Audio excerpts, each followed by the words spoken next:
Lorsque mon ex-mari est entré dans cet hôpital en portant sa fille dans ses bras et qu'il m'a vu assise dans la salle d'attente, il m'a ri au nez. Il a toujours été inutile.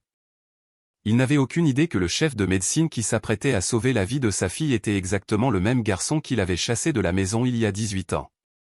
Avant que je ne commence à vous raconter cette histoire qui fait encore battre mon cœur à toute allure, dites-moi une chose dans les commentaires, d'où regardez-vous ceci en ce moment? J'étais assise là, dans cette zone de réception froide de l'hôpital général, feuilletant un vieux magazine sans vraiment prêter attention aux mots, quand j'ai entendu cette voix. Cette voix que je n'avais pas entendue depuis presque 2 décennies, mais qui réussissait toujours à me retourner l'estomac. C'était Marcus, mon ex-mari, l'homme qui m'avait mis en pièces quand j'avais le plus besoin de lui. Il s'est précipité à travers les portes automatiques en portant une fille d'environ 12 ans. La pauvre enfant était pâle, en sueur froide, et visiblement très malade. Il criait à l'aide, désespéré, exigeant une attention immédiate, tout comme il le faisait pour tout dans la vie. Marcus ne demandait jamais rien avec un « s'il vous plaît ». Il exigeait toujours. Il a toujours cru qu'il avait le droit de tout avoir au moment où il le voulait. Nos regards se sont croisés purement par hasard alors qu'il courait devant la réception. Il lui a fallu environ 3 secondes pour me reconnaître. J'ai vu le moment exact où il a réalisé. Ses yeux se sont agrandis. Sa bouche est restée béante. Et puis ce sourire tordu et malveillant que je connaissais si bien est apparu, ce sourire qu'il portait toujours juste avant de cracher son venin. L'infirmière a pris la jeune fille de ses bras pour l'emmener d'urgence aux urgences, et il est resté là à me fixer. Je n'ai pas détourné le regard. Je n'allais plus jamais lui donner la satisfaction de me voir faible. À 63 ans, j'avais appris que regarder la peur dans les yeux est le seul moyen de la vaincre. Tiens, tiens, tiens, dit-il en s'avançant vers moi avec cette démarche arrogante que le temps n'avait pas réussi à effacer. Cela le rendait simplement pathétique maintenant. Si ce n'est pas Bernice. Quelle surprise de te trouver ici. Tu travailles comme concierge dans l'hôpital maintenant, hein? J'ai toujours su que tu finirais comme ça. J'ai pris une grande inspiration. Je n'allais pas le laisser m'atteindre. J'attends juste quelqu'un, ai-je répondu calmement, en replongeant les yeux dans mon magazine. Tu attends qui? Ce fils à toi qui a des problèmes. Il laissa échapper un rire amer. Au fait, dis-moi une chose qui m'a toujours intrigué. Est-ce que ce garçon défectueux que tu as insisté à élever est toujours en vie? Ou est-ce que la nature a fini par faire le travail que tu aurais dû faire et l'a placé quelque part où il ne serait un fardeau pour personne? Ces paroles résonnèrent dans la zone de réception. Certaines personnes levèrent les yeux, choquées par une telle cruauté. J'ai fermé le magazine lentement, je l'ai posé sur mes genoux et je l'ai regardé droit dans les yeux. Je ne ressentais ni rage ni ressentiment, j'avais juste la certitude calme que cet homme était sur le point de recevoir la leçon de sa vie. Mais avant de vous raconter ce qui s'est passé dans cet hôpital, je dois remonter le temps. J'ai besoin que vous voyiez qui était la Bernice d'il y a 25 ans pour que vous puissiez comprendre la profondeur du trou dans lequel cet homme m'a jeté. Vous devez connaître la femme fragile qui croyait à ses promesses, qui tenait sa main quand il jurait un amour éternel, qui portait son fils dans son ventre en pensant qu'elle construisait une famille. J'ai rencontré Marcus quand j'avais 26 ans. J'étais assistante administrative dans un cabinet comptable et il était le nouveau directeur des ventes, fraîchement arrivé de Chicago, plein de grands projets et de paroles mielleuses. Il avait ce charme de la grande ville. Il parlait de voyages à l'étranger, de voitures neuves, de restaurants chics. Pour une fille d'une petite ville de l'Alabama comme moi, qui n'avait jamais vraiment quitté l'État, tout cela semblait être un conte de fées. Il m'a courtisé d'une manière que je n'avais jamais connue, des fleurs envoyées au bureau, des dîners dans les endroits les plus chers, des promesses d'une vie de reine à ses côtés. Il me disait que j'étais spéciale, différente des autres femmes, qu'il m'avait choisie parmi toutes les filles qui lui couraient après. Je me sentais comme la femme la plus chanceuse du monde. Nous nous sommes mariés après 6 mois de relation. C'était un beau mariage avec plus de 200 invités dans une salle remplie de lys importés qui avait coûté une fortune. Je portais une robe blanche qui ressemblait à celle d'une princesse de film avec une traîne de 3 mètres. Sur les photos de ce jour-là, mon sourire était vrai. Mes yeux brillaient d'espoir. Je croyais vraiment avoir trouvé l'amour de ma vie. Les premiers mois se sont bien passés. Marcus travaillait beaucoup, gagnait bien sa vie, et j'ai quitté mon emploi pour m'occuper de la maison comme il me l'avait demandé. Il disait que sa femme ne devrait pas avoir à travailler, que ce serait le signe qu'il échouait en tant que pourvoyeur. À l'époque, cela semblait romantique, mais plus tard, j'ai compris que c'était du pur contrôle. Il voulait que je dépende entièrement de lui. La grossesse est arrivée après 2 ans de mariage. Quand j'ai fait le test et que j'ai vu ces 2 lignes roses, j'ai pleuré de joie. J'ai couru le dire à Marcus quand il est rentré du travail et il m'a soulevé dans ses bras, me faisant tournoyer dans le salon. « Nous allons avoir un fils, mon héritier », criait-il, fou de joie.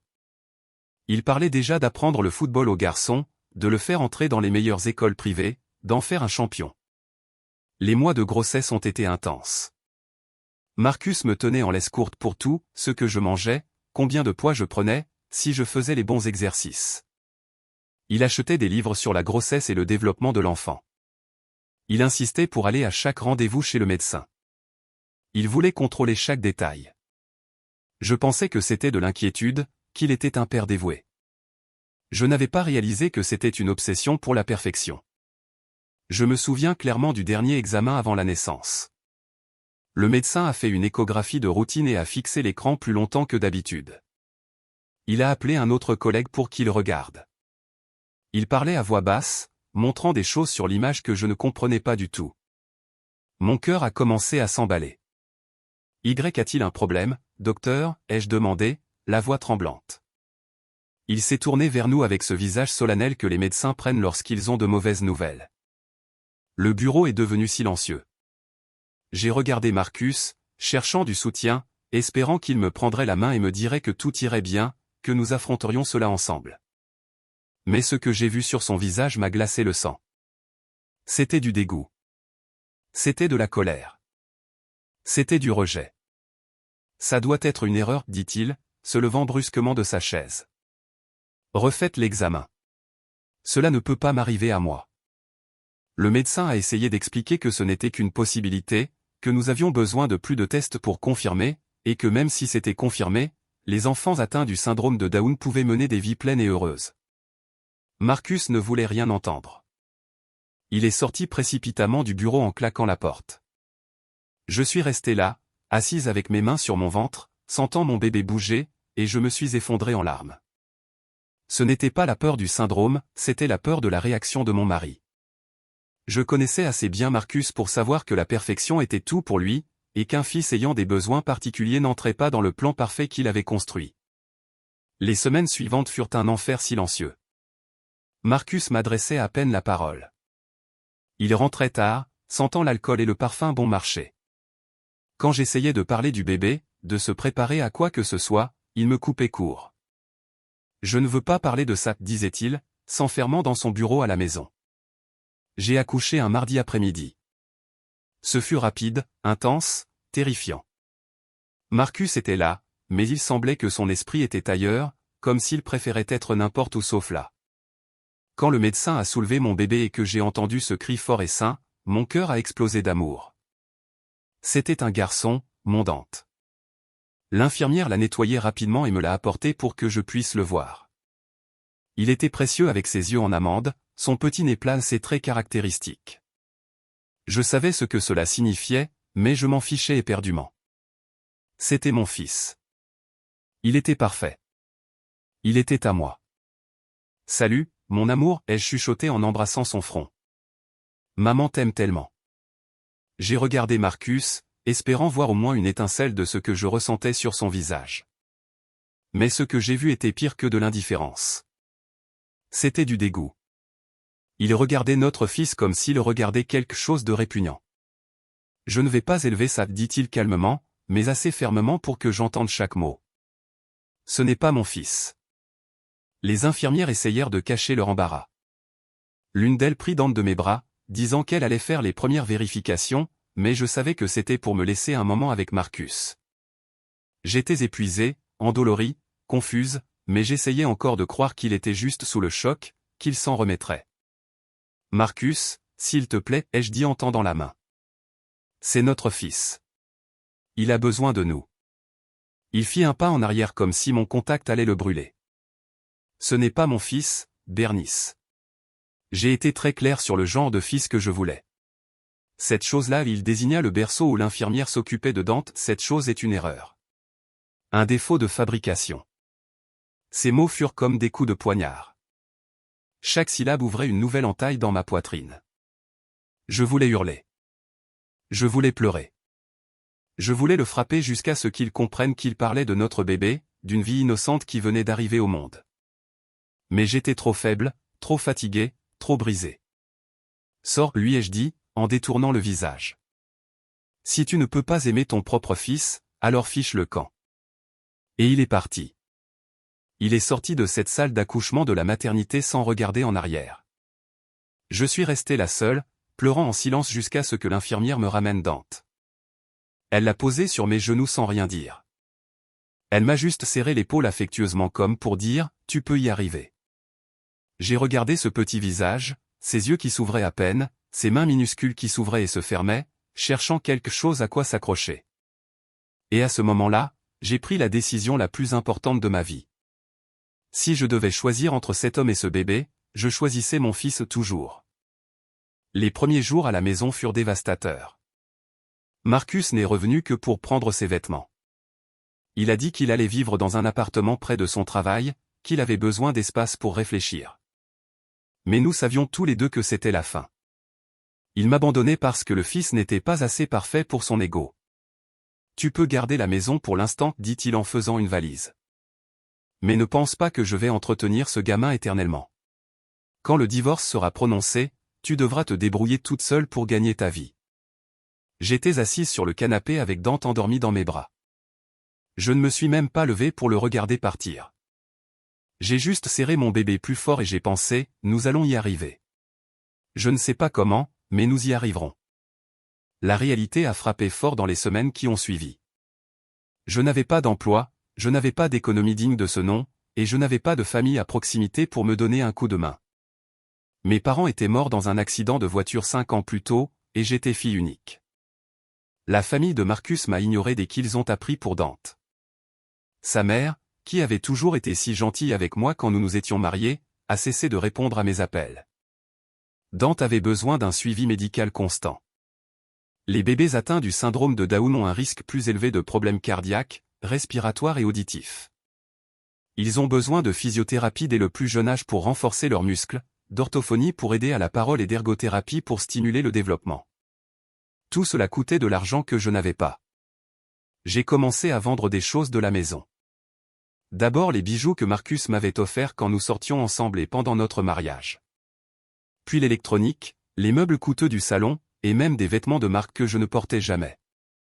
Chaque dollar comptait. Chaque centime était important pour m'assurer que mon fils ne manque de rien. Le divorce fut rapide et cruel. Marcus a engagé un avocat requin qui a tout fait pour prouver que j'étais une mère négligente, que j'avais caché des informations sur la santé du bébé pendant la grossesse et que j'essayais de lui soutirer de l'argent. Je n'avais pas l'argent pour payer un avocat aussi vicieux. J'ai accepté l'accord qu'il proposait. J'ai gardé la maison pendant 2 ans, mais ensuite j'ai dû la vendre et partager l'argent avec lui. Il n'y avait pas de pension alimentaire parce qu'il soutenait que Dante n'était pas capable d'utiliser l'argent de manière productive. Le juge, malheureusement, a cru à cette histoire. Quand Dante a eu 6 mois, j'ai dû retourner travailler. J'ai trouvé un emploi de nettoyage dans un immeuble de bureaux au centre-ville. Le quart de travail était de 18h à minuit. Je laissais Dante à une voisine qui me demandait un tarif bas pour le garder. Ce n'était pas idéal, mais c'était ce que je pouvais me permettre. Ma routine était exténuante. Je me réveillais à 5h du matin avec Dante, je lui donnais son bain, je faisais les exercices à la maison que le thérapeute du centre de santé communautaire m'avait enseigné, je jouais avec lui et je le stimulais. À 15h, je dormais un peu pendant qu'il faisait sa sieste. À 17h30, je le déposais chez la voisine et j'allais travailler. Je revenais à minuit 30 du matin, je le récupérais endormi et j'arrivais à la maison épuisé. Mais je lui donnais toujours un baiser sur le front avant de dormir. Les week-ends, je faisais des ménages supplémentaires chez les gens pour joindre les deux bouts. Dante venait avec moi, dormant dans la poussette pendant que je récurais les sols, nettoyais les salles de bain et repassais le linge. Certaines des femmes pour qui je travaillais se plaignaient que je l'amène. Elles disaient que ce n'était pas professionnel d'emmener des enfants au travail. J'avalais mes larmes et je continuais à nettoyer parce que j'avais besoin de cet argent. Mais vous savez ce qui était le plus incroyable de tout? Dante était un bébé heureux. Malgré toutes les difficultés, malgré un développement plus lent, il souriait toujours. Quand j'arrivais pour le chercher chez la voisine, son petit visage s'illuminait. Il me tendait ses petits bras avec ce sourire édenté qui me faisait fondre le cœur. Dans ces moments-là, je savais que chaque instant de ce travail acharné en valait la peine. À l'âge d'1 an, il a commencé à montrer des progrès auxquels même moi je ne croyais pas. Le thérapeute a dit qu'il se développait très bien, que la stimulation précoce fonctionnait. Il a commencé à s'asseoir tout seul, puis à ramper. Je pleurais d'émotion à chaque nouvelle étape franchie. C'est vers cette époque que j'ai rencontré la docteure Whitman, une pédiatre spécialisée dans le développement de l'enfant qui a commencé à consulter à la clinique de santé du quartier. Elle a examiné Dante lors d'une visite de routine et a été impressionnée par son attention et par sa façon de réagir à tout. « Est-ce que vous le stimulez à la maison, Madame M ?» a-t-elle demandé.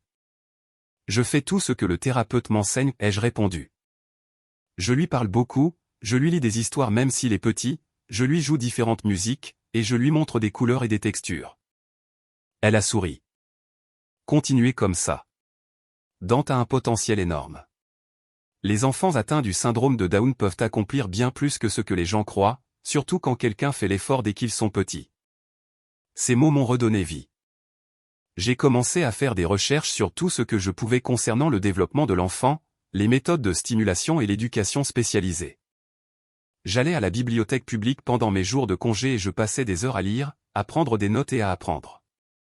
J'allais être la meilleure mère que ce garçon puisse avoir, même si je devais étudier jusqu'à l'aube après une journée entière de dur labeur. Dante a commencé à parler à 2 ans. C'était des mots simples au début, maman, oh, ouf ouf quand il voyait un chien. Mais pour moi, chaque mot était une victoire monumentale. Je l'enregistrais avec le vieux téléphone portable que je transportais juste pour le regarder encore et me rappeler que nous avancions. À 3 ans, il était temps de penser à l'école. Les écoles privées étaient inabordables, et les écoles publiques de notre zone n'avaient pas la structure nécessaire pour l'inclusion. J'ai frappé à des dizaines de portes et parlé à une foule de directeurs. Certains étaient honnêtes et disaient qu'ils ne savaient pas comment gérer les enfants ayant des besoins particuliers. D'autres se contentaient d'excuses bureaucratiques pour ne pas accepter l'inscription. C'est alors que j'ai rencontré Mademoiselle Alloway, la directrice d'une petite école primaire dans le quartier voisin. Elle a écouté mon histoire, a vu Dante jouer avec des blocs dans son bureau et a dit « Nous accueillons votre fils ici. Nous n'avons pas d'expérience avec le syndrome de Down, mais nous apprendrons ensemble. » Et mon Dieu, qu'ils ont appris. Mademoiselle Alloway a étudié, a formé le personnel et a adapté le matériel. Dante s'est épanoui dans cet endroit. Bien sûr, il y a eu des problèmes. Certains enfants faisaient des commentaires méchants. Certains parents se plaignaient de sa présence, mais l'école a tenu bon. C'est à l'école qu'ils ont commencé à remarquer quelque chose d'extraordinaire chez Dante. Il avait une mémoire photographique impressionnante. À 4 ans, il apprenait des livres entiers par cœur après les avoir entendus 2 ou 3 fois. À 5 ans, il connaissait toutes les capitales des États, chaque drapeau d'État et les hymnes. Le professeur de sciences est tombé à la renverse lorsqu'il a expliqué le cycle de l'eau avec des détails que les enfants de son âge ne comprenaient pas. Bernice, Mademoiselle Alloway m'a appelé pour un rendez-vous alors que Dante terminait l'école maternelle. Votre fils a de hautes capacités. Il est surdoué. J'ai cligné des yeux, confuse. Je sais que c'est rare, mais c'est possible, a-t-elle expliqué. On appelle cela la double exceptionnalité. Dante a une condition génétique qui affecte certains domaines, mais en même temps, il a une intelligence bien au-dessus de la moyenne dans d'autres, particulièrement la mémoire, la logique et l'intérêt pour les sciences. Cette révélation a complètement changé ma vision de l'avenir de Dante. Ce n'était pas seulement un enfant à besoins spécifiques que je devais aider à survivre. C'était un enfant brillant au potentiel immense que je devais nourrir. J'ai commencé à chercher du matériel pédagogique plus avancé. J'allais dans des librairies d'occasion pour acheter des livres de seconde main sur les sciences, la biologie et l'anatomie. Dante dévorait tout. À 6 ans, il connaissait le nom de chaque os du corps. À 7 ans, il comprenait les bases de la physique et de la chimie. À 8 ans, il disait déjà qu'il voulait être médecin. « Je veux aider les gens, maman », me disait-il avec cette voix qui peinait encore à prononcer certaines lettres, mais qui était ferme et sûre. « Je veux guérir les gens. » Je regardais ce petit garçon avec ses traits liés à la trisomie, avec ses limitations motrices, avec sa parole qui nécessitait encore de l'orthophonie, et je voyais un géant. Je voyais un garçon qui ne laissait rien le définir au-delà de ses rêves. L'entrée à l'école primaire fut un autre défi. Beaucoup d'enseignants sous-estimaient Dante à cause de son apparence, de sa façon de parler et parce qu'il était un peu maladroit dans ses mouvements. Durant les premières semaines, l'enseignante de mathématiques, Madame Vance, m'a convoqué. Je pense que Dante devrait être dans une école d'éducation spécialisée, m'a-t-elle dit avec ce ton de pitié qui me rendait folle. Il ne pourra pas suivre le groupe. J'ai pris une grande inspiration, contrôlant ma colère. Madame, avec tout le respect que je vous dois, lui avez-vous fait passer un test de connaissance avant de dire cela? Eh bien, pas spécifiquement, mais à cause de sa condition. Alors faites-le, ai-je dit sèchement. Évaluez ce qu'il sait réellement, et ensuite nous pourrons discuter de l'endroit où il doit être. Elle lui a fait passer le test et a failli tomber de sa chaise en voyant que Dante avait répondu correctement à toutes les questions. Des questions destinées à des enfants de 2 ans de plus que lui. Non seulement il avait juste, mais il expliquait différentes manières de résoudre les problèmes. À partir de ce jour, les professeurs ont commencé à voir Dante avec un regard différent, non pas avec pitié, mais avec respect. Certains résistaient encore. Ils continuaient de penser qu'il ne devrait pas être là. Mais la majorité reconnaissait le talent de mon fils. Pendant ce temps, je continuais à travailler comme une folle. Je nettoyais des immeubles, faisais des ménages et lavais le linge des autres le week-end. Tout cela servait à payer les thérapies de Dante, ses fournitures et les livres qu'il dévorait. J'ai vieilli vite durant ces années. Mes cheveux ont grisonné avant mes 40 ans. Mon corps me faisait souffrir à force de frotter. Ma peau s'est tachée d'épuisement. Mais chaque fois que je voyais Dante avec un nouveau livre, les yeux brillants de curiosité, me racontant une découverte scientifique avec ce grand sourire, je savais que cela valait la peine de me briser le dos. Et Marcus a disparu de nos vies. Il n'a pas appelé pour un seul anniversaire. Il n'a pas envoyé un seul cadeau de Noël. Il n'en avait rien à faire que son fils soit vivant ou mort. Pour lui, nous avions cessé d'exister le jour où Dante était né. J'ai appris par des connaissances communes qu'ils s'étaient remariés, cette fois avec une femme plus jeune et plus jolie, et qu'ils avaient une fille. Il affichait la petite sur tous ses réseaux sociaux, montrant au monde qu'il avait enfin la famille parfaite qu'il avait toujours voulu. Je ne vais pas vous mentir, cela m'a fait mal. Cela m'a fait mal de voir qu'il pouvait passer à autre chose et construire la vie qu'il voulait pendant que je me démenais seul pour subvenir aux besoins élémentaires de notre fils. Mais je n'ai pas laissé cette douleur me ronger. J'avais des choses plus importantes à faire, m'occuper de Dante et l'aider à atteindre ses rêves. Quand il a eu 10 ans, l'école m'a appelé pour une autre réunion. Cette fois, c'était pour parler de lui faire sauter des classes. Dante est bien au-dessus du niveau de son groupe, a expliqué le directeur. Il maîtrise déjà tout le contenu du primaire. Nous devons penser à des défis plus importants pour lui. Ainsi, à 10 ans, Dante a sauté 2 classes et est allé directement au collège. Il était le plus petit et le plus différent de la classe, mais aussi le plus intelligent. Les autres élèves étaient déroutés au début. Certains le harcelaient et disaient des choses horribles, mais quand ils ont réalisé qu'il expliquait la matière mieux que le professeur et qu'il aidait tout le monde lors des examens difficiles, il est devenu comme le héros de la classe. Au lycée, Dante avait un objectif clair, entrer en médecine. Il étudiait avec une discipline que je n'avais jamais vue chez un adolescent. Il se réveillait à 5 heures du matin, étudiait jusqu'à 7 heures, allait à l'école, revenait à 18 heures et continuait jusqu'à 23 heures. Le week-end, il allait à la bibliothèque et y passait la journée entière. J'essayais de le convaincre de se reposer un peu, de sortir avec des amis ou de faire des choses normales d'adolescent, mais il me regardait avec ses yeux déterminés et disait « Maman, j'ai besoin de prouver que je peux le faire. J'ai besoin de montrer à tout le monde que la trisomie ne me définit pas. » L'examen d'entrée à l'université fut une bataille. Non pas parce que Dante n'en avait pas les capacités académiques et il était plus que compétent, mais parce que le monde n'était pas encore prêt à accepter un médecin atteint de trisomie 21.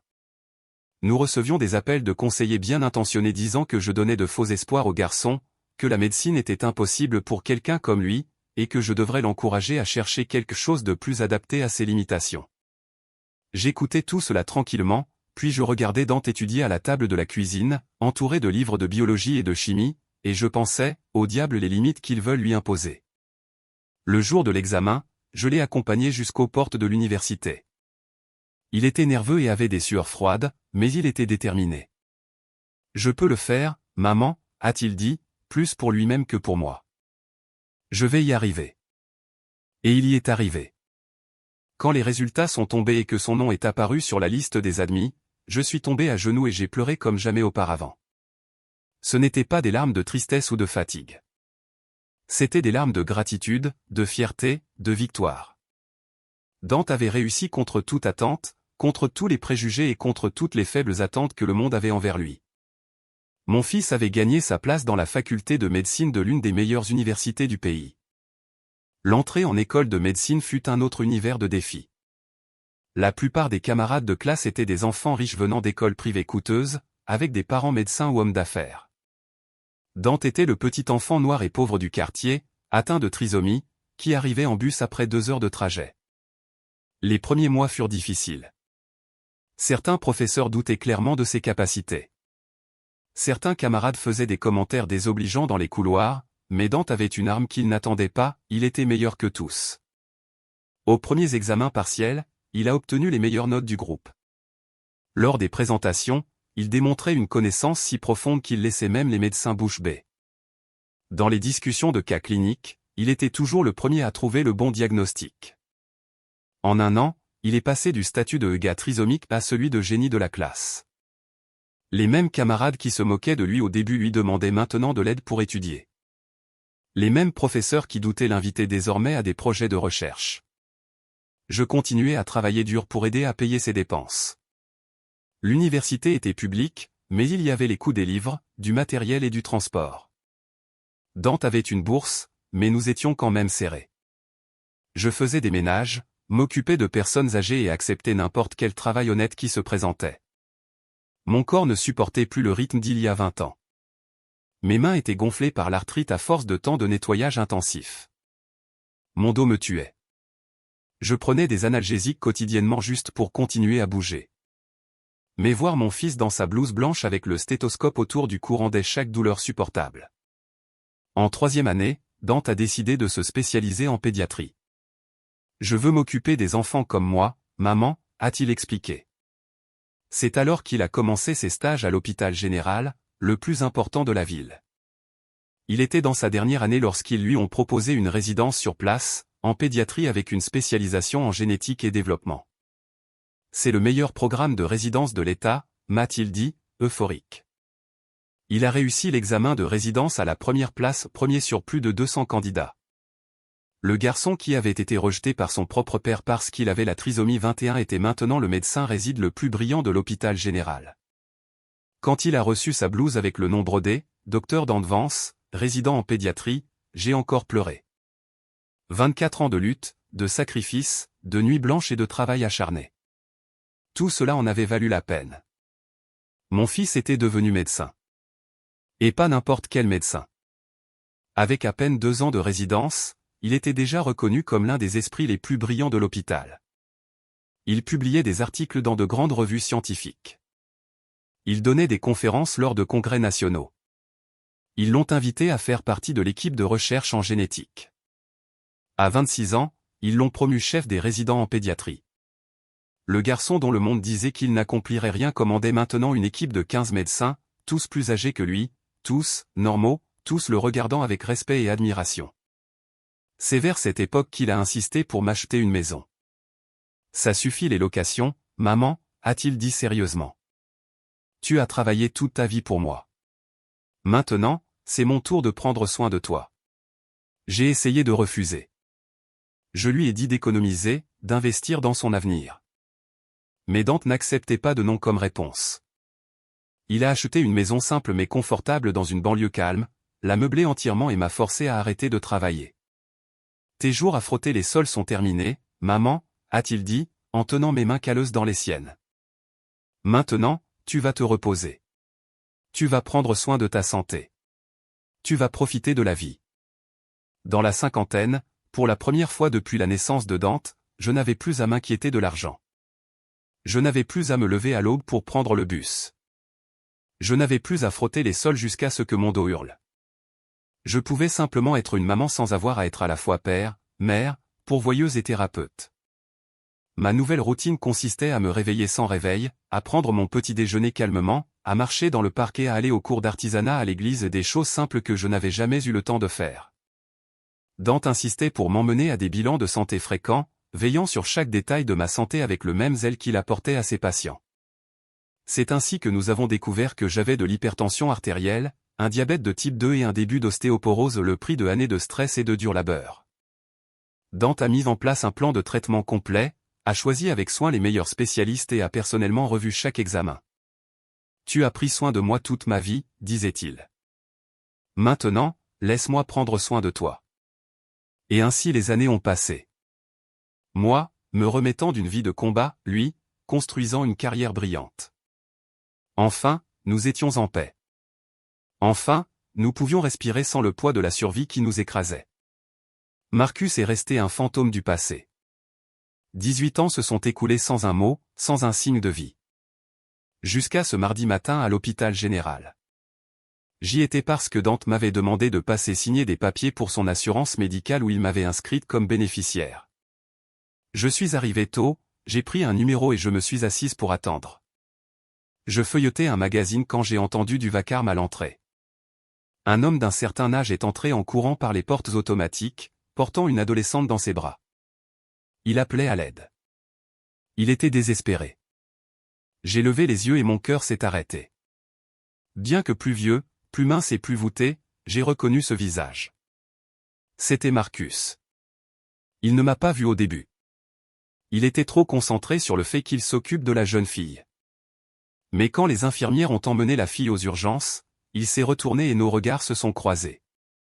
J'ai vu le choc sur son visage, la reconnaissance tardive, puis ce sourire dont je ne me souvenais que trop bien. Il a marché vers moi d'un pas maladroit, visiblement secoué, mais essayant de maintenir cette arrogance de toujours. « Bernice » a-t-il dit, et mon nom dans sa bouche sonnait comme du poison. Quelle surprise! Je ne lui ai pas répondu. J'ai juste soutenu son regard. Il était vieux, bien plus vieux que ce que 18 ans auraient dû faire de lui.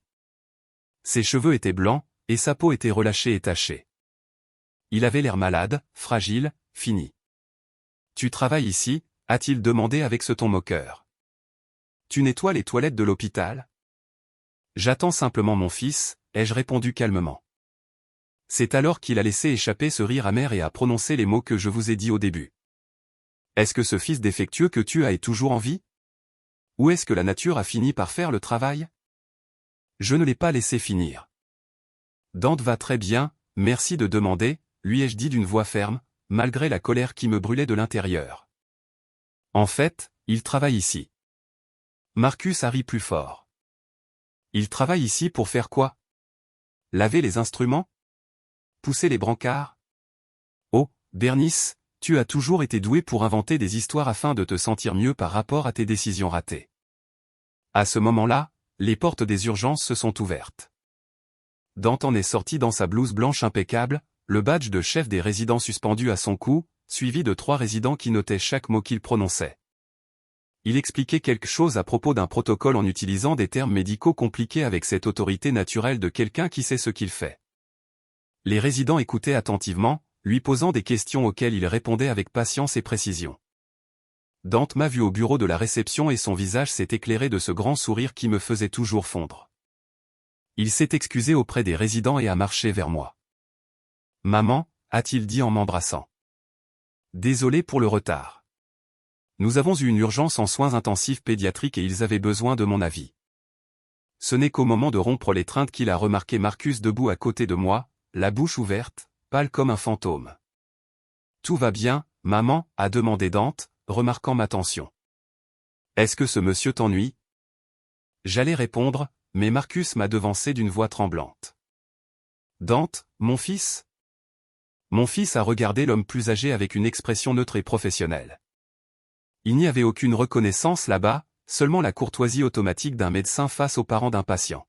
« Oui, je suis le docteur Dante Vance. »« Êtes-vous un parent de la patiente qui vient d'être admise » a-t-il demandé, sortant sa tablette pour vérifier le dossier.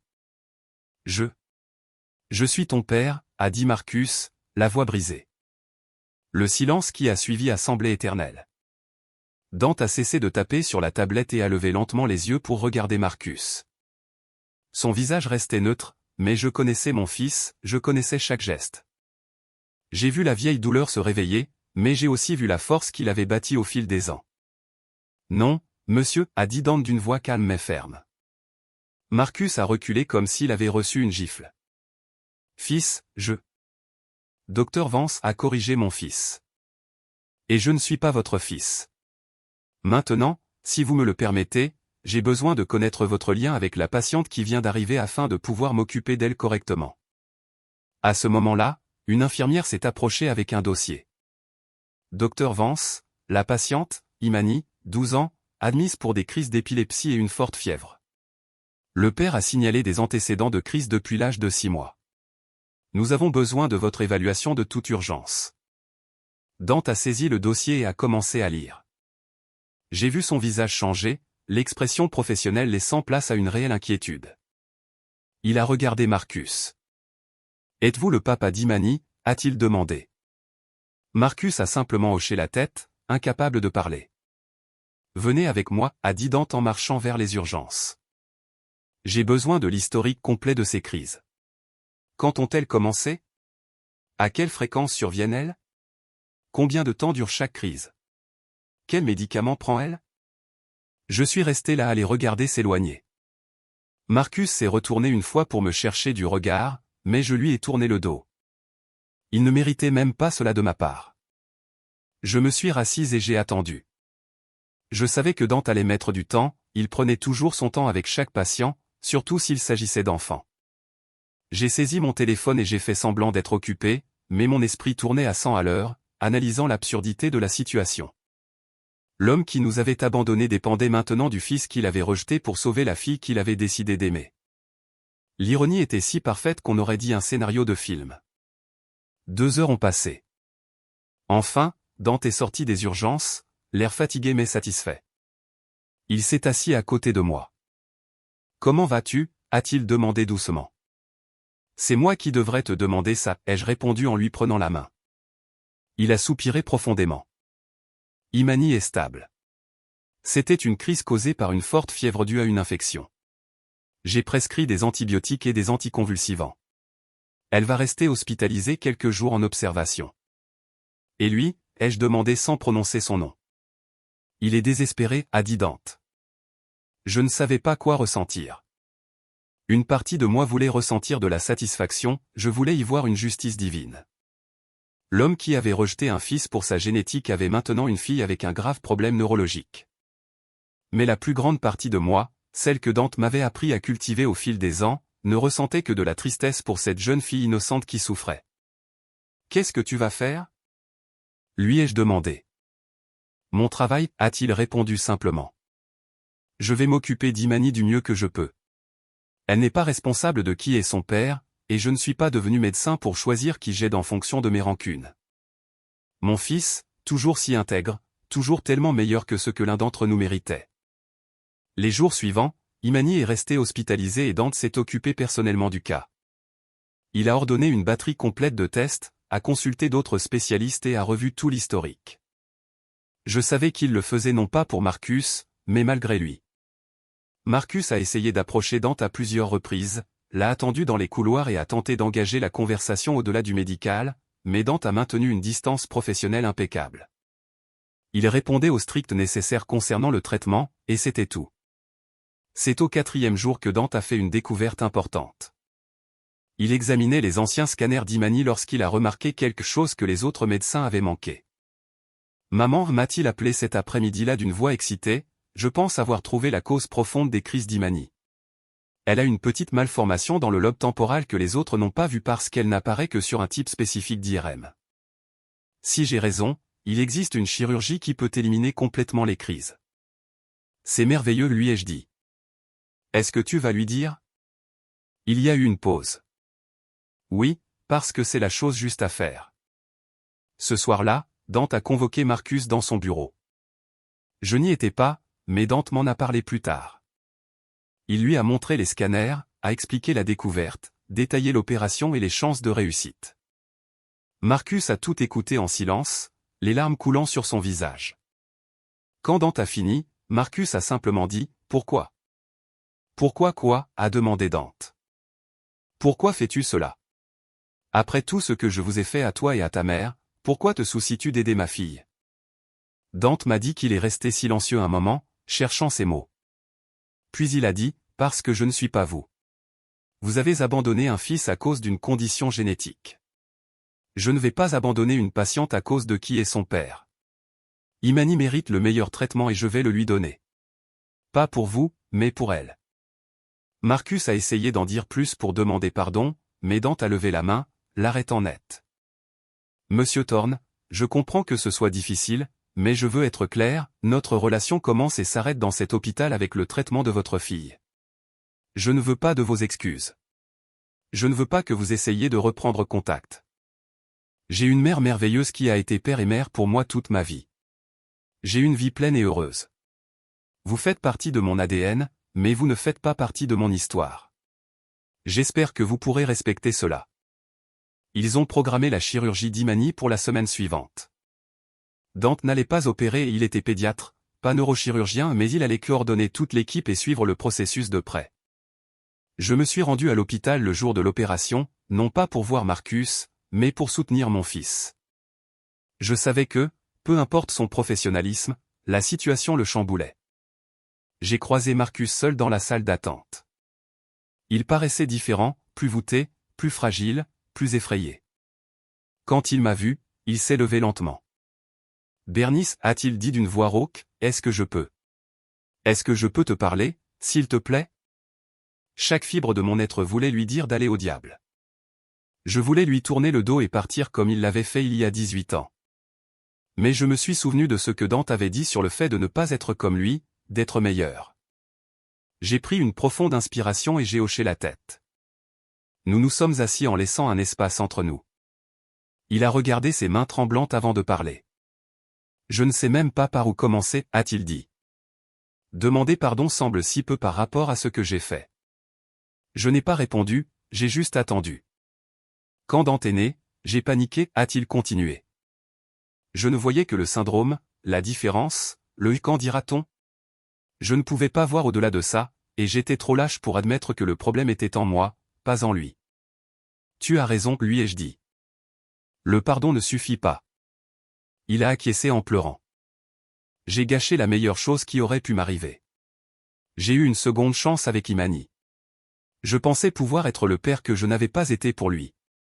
Mais la vie a un sens de l'humour très noir. Imani est née avec une épilepsie sévère. Et sais-tu quelle a été ma première réaction? Encore la panique. Encore la peur. J'ai failli faire la même erreur 2 fois. Mais tu ne l'as pas fait, ai-je dit froidement. Non, parce que ma femme ne m'a pas laissé faire. Elle m'a dit que si j'abandonnais la petite, elle me quitterait. Alors, je suis resté. J'ai appris. J'ai appris à aimer au-delà des limites. Mais il était déjà trop tard pour Dante. Trop tard, ai-je confirmé. Quand je l'ai vu là-bas avec sa blouse blanche, en entendant les gens l'appeler docteur, en train de diriger toute l'équipe. Bernice, je n'arrivais pas à y croire. Comment se fait-il qu'un garçon que j'appelais et défectueux soit devenu un brillant médecin? Par le travail acharné, ai-je complété sa phrase. Par la détermination, avec une mère qui n'a jamais douté de lui, avec des thérapies, de la stimulation, une éducation de qualité et avec un amour inconditionnel, tout ce que tu n'as pas voulu lui donner. Il a sangloté, se couvrant le visage.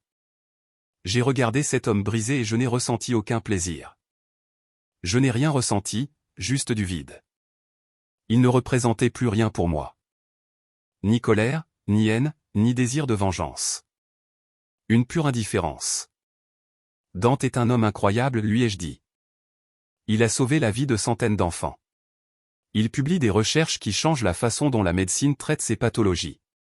Il est respecté, admiré, aimé, et il a accompli tout cela non pas grâce à toi, mais malgré toi. Marcus a levé son visage baigné de larmes.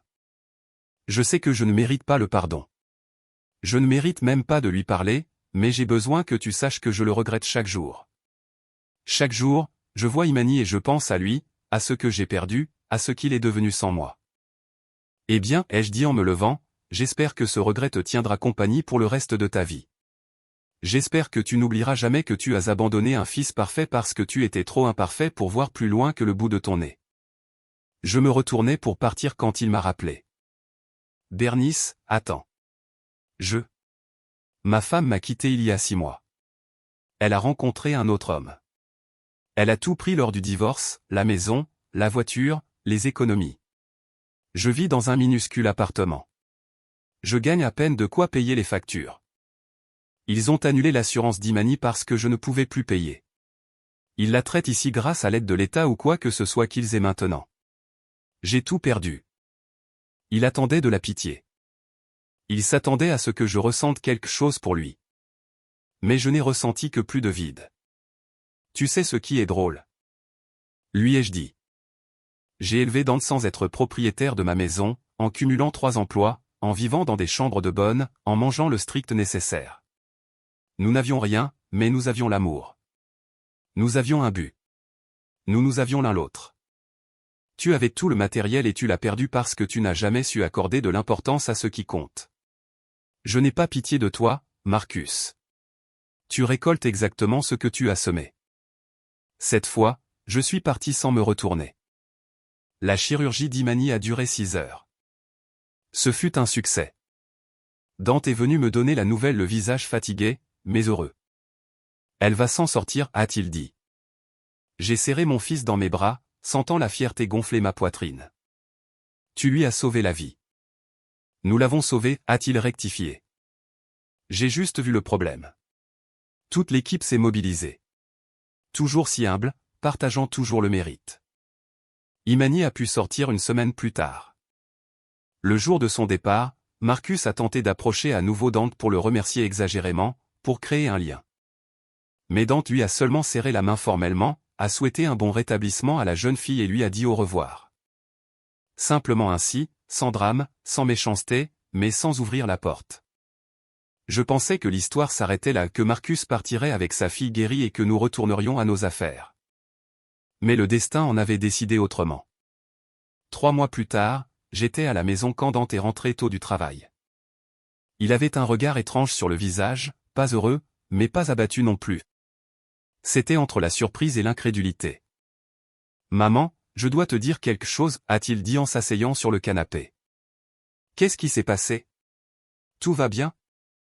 Marcus m'a cherché aujourd'hui à l'hôpital. Je me suis crispé. Qu'est-ce qu'il voulait? Dante a soupiré. Il a dit qu'Imani va merveilleusement bien, pas une seule crise depuis l'opération. Et il veut faire un don à l'hôpital. Un don important. Un don, ai-je répété, confuse. Mais tu avais dit qu'il était ruiné. Il l'était, mais apparemment il a vendu un terrain qu'il avait gardé à un héritage familial et il veut donner tout l'argent pour créer un fonds de recherche sur l'épilepsie infantile à l'hôpital. Je ne savais pas quoi dire. C'est inattendu. Il y a plus, a continué Dante. Il veut que le fonds soit à mon nom.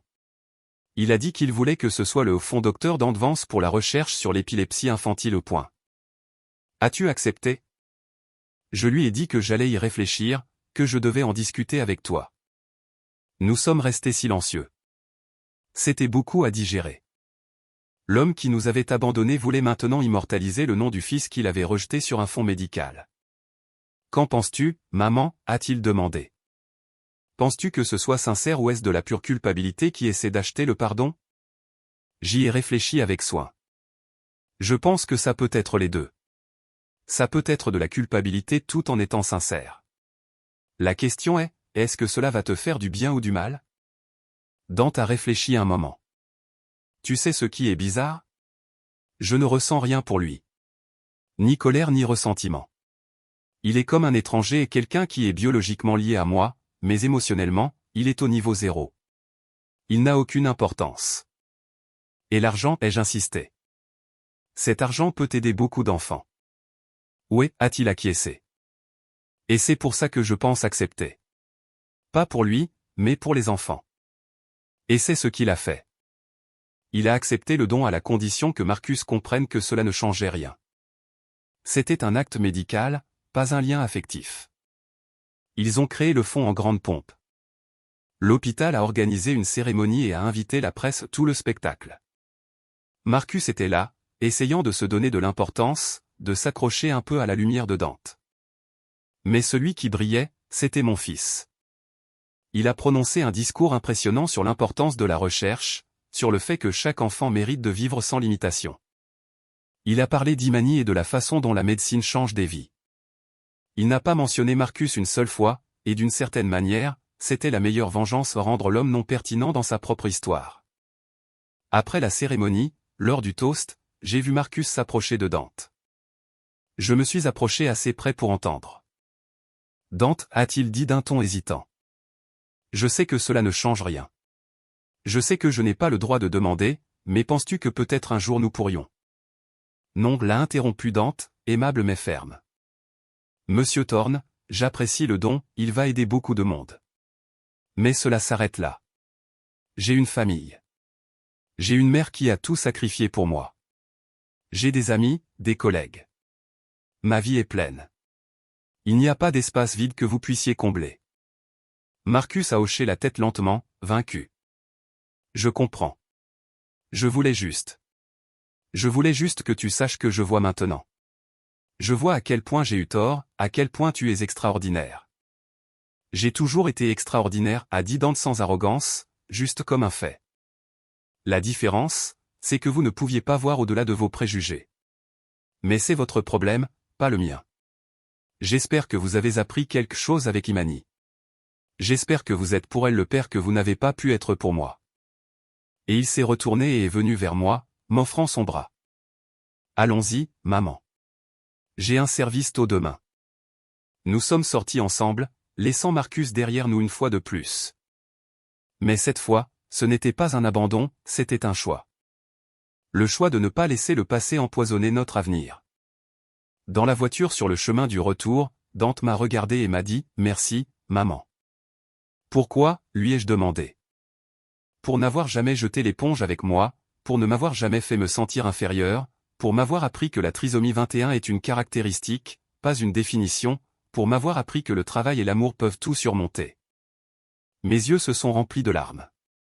Tu n'as pas à me remercier de t'aimer, mon fils. C'est la chose la plus facile que j'ai jamais faite. Ce n'était pas facile, a-t-il dit. Je sais que ça ne l'était pas. Je me souviens de toi rentrant à la maison épuisé. Je me souviens que tu mangeais moins pour m'en laisser plus. Je me souviens de toi pleurant en cachette. Rien de tout cela n'était facile, maman. Mais tu l'as fait. Je le referai sans hésiter, lui ai-je dit en lui prenant la main. 1000 fois. Nous sommes rentrés à la maison et avons repris notre routine habituelle, lui me racontant des cas de l'hôpital, moi parlant du groupe paroissial. C'était simple. C'était ordinaire. C'était parfait. Ce soir-là, avant de dormir, j'ai repensé à tout le chemin parcouru. 26 ans depuis ce jour à l'hôpital où Marcus avait regardé notre fils avec dégoût. 26 ans de combat. Et au final, l'homme qui croyait qu'une génétique parfaite garantissait le succès était seul et brisé. Le garçon qu'il avait rejeté sauvait des vies et changeait le monde. La vie a donné à chacun ce qu'il méritait. J'ai fermé les yeux et j'ai rendu grâce. Merci pour les épreuves qui nous ont rendus forts. Merci pour chaque larme. Merci pour chaque défi qui a formé l'homme extraordinaire qu'est mon fils aujourd'hui. Et étrangement, j'ai même rendu grâce pour Marcus, car s'il était resté avec ses préjugés, il aurait terni l'éclat de Dante. Il aurait passé des années à essayer de réparer quelque chose qui n'a jamais été cassé. Son abandon, aussi douloureux fut-il, a été le plus beau cadeau qu'il ait pu nous faire. Il nous a donné la liberté de grandir, de briller. Les mois suivants ont apporté plus de reconnaissance pour Dante. Ses recherches ont été publiées dans une revue internationale très prestigieuse. Ils l'ont invité à donner des conférences dans d'autres pays. Mais ce qui me rendait la plus fière, c'était la façon dont il traitait ses patients. Un après-midi, j'étais dans la salle d'attente quand une jeune femme est entrée avec un bébé en pleurs. Le bébé avait une trisomie 21. La maman était désespérée, perdue. Dante s'est occupé d'elle personnellement. Quand elle est ressortie, la jeune femme était une autre personne. Elle avait des larmes, mais des larmes d'espoir. Elle s'est arrêtée pour me parler. Ce médecin, m'a-t-elle dit en désignant le bureau. Il a la trisomie 21 et il est médecin. Il m'a dit que mon fils peut devenir ce qu'il veut. Il m'a montré des réussites. Pour la première fois, je n'ai pas peur. J'ai de l'espoir. J'ai failli exploser de fierté. C'était ça. Dante ne sauvait pas seulement des vies, il changeait les mentalités, brisait des barrières. Il est devenu un symbole. Il a commencé à donner des conférences dans des écoles et des groupes de soutien, toujours avec le même message, la limitation est dans la tête de celui qui sous-estime, pas dans celle de celui qui est sous-estimé. Une journaliste lui a demandé une interview pour raconter l'histoire du médecin qui a vaincu la trisomie 21. Dante a accepté, mais à une condition. Je n'ai pas vaincu la trisomie 21, lui a-t-il expliqué. J'ai la trisomie 21 et je l'aurai toujours. Elle fait partie de moi.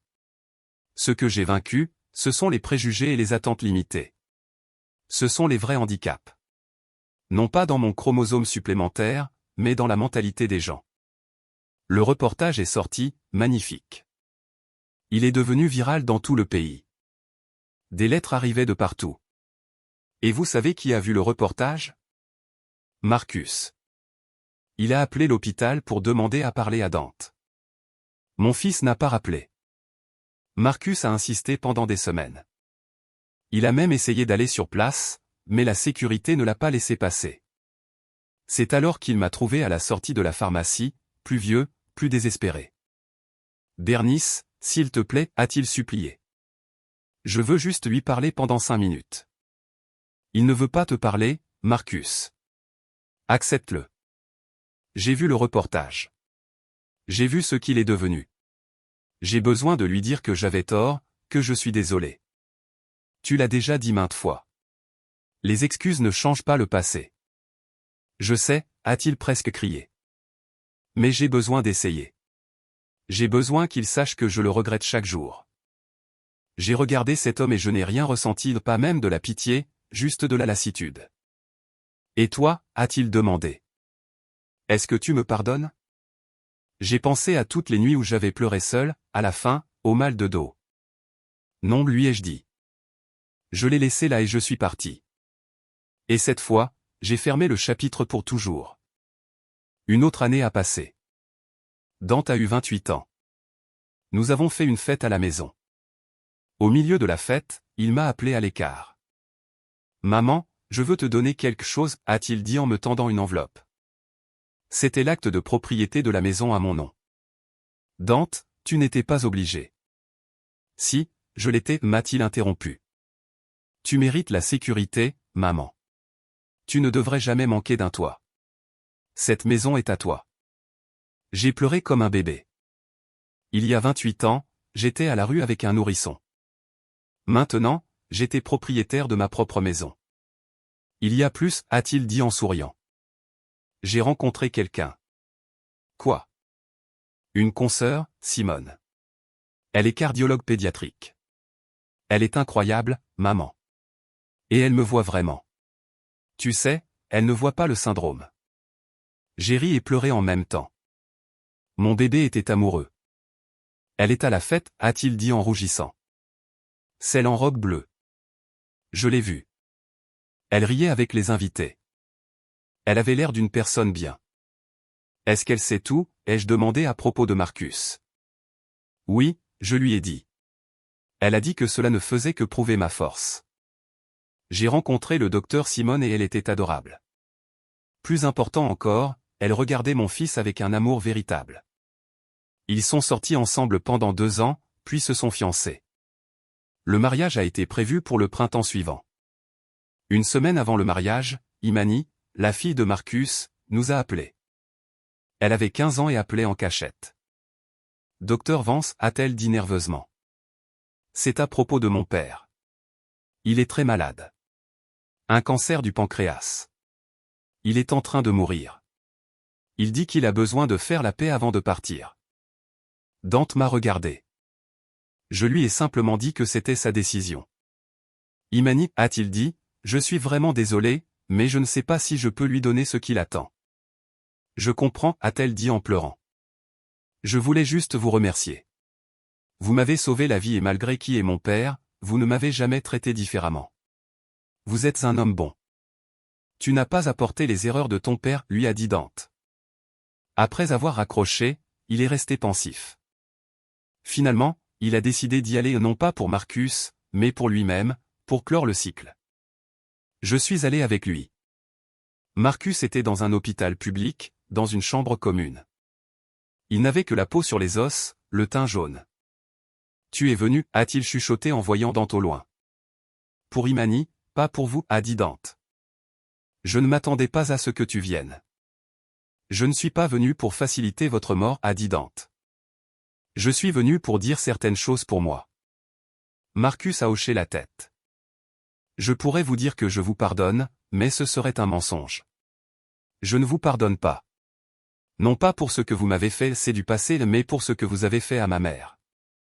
Vous l'avez laissée à la rue avec un nouveau-né. Vous l'avez forcée à se briser le dos. Elle a sacrifié sa vie pour moi pendant que vous viviez votre vie parfaite. Point. Marcus pleurait. Je sais. C'est pour ça que je ne peux pas mourir en paix. Et vous ne devriez pas, a dit Dante. Porter ce poids jusqu'à la fin, car les actes ont des conséquences. Je voulais juste que vous sachiez, a dit Marcus, que maintenant je vois. Je vois que tu es extraordinaire. Que j'étais aveugle. Je suis passé à côté de la connaissance d'un fils incroyable. Vous avez raison, a répondu Dante. Vous avez tout raté. Mes premiers pas, ma remise de diplôme, ma vie. Et le plus triste, c'est que vous n'avez pas raté ça par obligation, mais par choix. Mais je vous remercie pour une chose, si vous étiez resté, vous auriez empoisonné mon enfance. Votre abandon m'a libéré. Je ne mérite pas le pardon, a murmuré Marcus. Non, mais je vais vous donner quelque chose de mieux, l'indifférence. Vous n'occupez plus d'espace dans mon cœur, et je vais continuer ma vie heureuse sans regarder en arrière. Oh, et je me marie la semaine prochaine. Et si j'ai des enfants, ils ne connaîtront qu'un seul grand-père à grand-père Joe, mon vrai père, même s'il est mort avant ma naissance. Parce qu'un père est celui qui vous élève, et vous n'avez jamais été mon père. Nous sommes sortis de là. Dans le couloir, Dante a pris une grande inspiration. Je suis libre, m'a-t-il dit. Marcus est mort 3 jours plus tard. Dante a envoyé des fleurs par courtoisie pour Imani, mais il n'est pas allé aux funérailles. Le jour du mariage, l'église était pleine d'amour. Le docteur Simone était magnifique, et quand vint le moment pour le marié d'entrer, il n'y avait pas de papa, mais il y avait maman. J'ai marché avec lui vers l'autel, le cœur explosant de joie. Pendant les vœux, Dante s'est tourné vers moi. Avant de promettre son amour à Simone, il a dit « Je dois remercier ma mère. Maman, tu m'as appris ce qu'est l'amour inconditionnel. Tu m'as appris que le seul vrai handicap est le manque d'amour. Tout ce que je suis, c'est grâce à toi. » Personne ne pouvait s'empêcher de pleurer. Lors de la fête, en regardant mon fils danser la valse, j'ai pensé au chemin que nous avions parcouru. La vie a de ses ironies. L'homme qui nous avait abandonnés est mort seul et plein de regrets. Et nous, les défectueux, avons bâti une vie pleine d'amour et de succès. Aujourd'hui, à mes 63 ans, je vous le dis, chaque larme en valait la peine. Et si je pouvais remonter le temps, je ne changerais rien, car chaque défi a forgé l'homme extraordinaire qu'est mon fils. Si cette histoire a touché votre cœur, laissez-moi un j'aime. Dites-moi dans les commentaires de quel pays vous nous regardez et si vous avez déjà dû prouver votre valeur quand on doutait de vous. Et si vous n'êtes pas encore abonné, abonnez-vous dès maintenant. Chaque semaine, j'apporte des histoires réelles. Cliquez sur l'icône de la cloche et si vous voulez soutenir davantage la chaîne, devenez membre. Un baiser à votre cœur, tout le monde. Et souvenez-vous, ne laissez jamais personne définir votre valeur.